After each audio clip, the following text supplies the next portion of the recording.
Blizzard surprised us with the temporary shadow drop of the new hero Mauga during BlizzCon. I was fortunate enough to play him a few times and wanted to share my thoughts. First off, Mauga is a big dude. He's loud and draws a lot of attention to himself, as a tank should. His passive Berserker gives him overhealth upon hitting crits, which is a lot easier than it sounds because of his primary weapons, Cha-Cha and Gunny. Mauga's left click fires an incendiary chain gun that after 10 hits will light the target on fire, similar to Ash's TNT. He actually synergizes well with Ash because his right click deals critical damage to burning targets, triggering Berserker.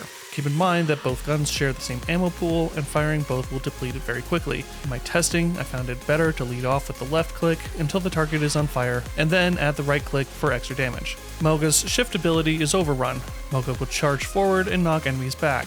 Press left click and he will stomp on the ground, knocking enemies up or stun those he's right on top of. You have significantly more control over his direction while running than Ryan's charge, and is, quote, unstoppable. I have not personally tested this, but the trailer shows him running through Gravitic Flux, so I imagine that Sleep Dart, Hinder Grenade, or stuns will not affect Mauga during Overrun. Overrun allows him to engage and disengage out of fights, and he needs to be up close to reliably hit with his weapons for both damage and his sustain. Mauga's E is Recovery, Cardiac Overdrive. It provides himself and nearby allies a damage reduction aura and allows him to recover health based on damage dealt. However, similar to Roadhog, his large hitbox and lack of shield does leave him vulnerable, especially to Ana. Her Biotic Grenade effectively negates Mauga's recovery, and I expect to see her used a lot against him. Finally, Mauga's ultimate, Cage Fight.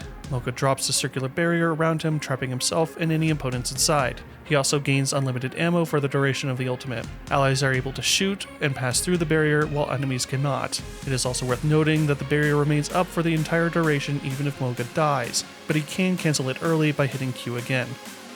My final thoughts on the hero: Mauga is definitely a fun time to play with a great personality and voice lines. I think he will fit very well in the current roster, and making a synergy with Ash was a good call, as keeping track of what type of fire damage you are taking will overcomplicate things. His improved charge over Ryan's has the scent of power creep, but he does have his drawbacks. Ana is a check on him with her Biotic Grenade, and paired up with Zen can quickly take him down. He needs to be up close to feel like he's making some sort of impact due to the spread of his primary weapons, and even then he still has a difficult time hitting smaller characters like Tracer and Genji reliably. However, when he does hit his targets, his damage and sustain quickly become out of control.